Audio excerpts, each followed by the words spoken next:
Bir nəfər Peyğəmbər sallallahu aleyhi və səlləmdən soruşdu: Ey Allahın elçisi, bir kişi arvadını başqa bir kişi ilə tutsa nə etməlidir? O kişini öldürər, siz də onu öldürərsinizmi?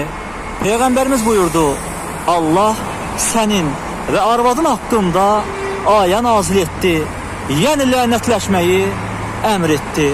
Bundan sonra kişi arvadı ilə lənətləşdi və sonra da qadını boşadı. Şəriətdə varid olan daşqalaq, ölüm cəzası, bu kimi hökmləri müsəlman dövlət başçısı və ya onun səlahiyyət verdiyi şəxslər tətbiq edir. Yəni, kim kimi harda gəldi, tutub öldürə bilməz. Yoxsa öz başınalıq, baş alıb gedər. Peyğəmbərimiz sallallahu aleyhi və səlləm demişdir: 4 şeyə görə qadınla evlənməyə dəyər. Var dövlətinə görə, əsil nəsəbinə görə, gözəlliyinə görə və bir də dininə görə.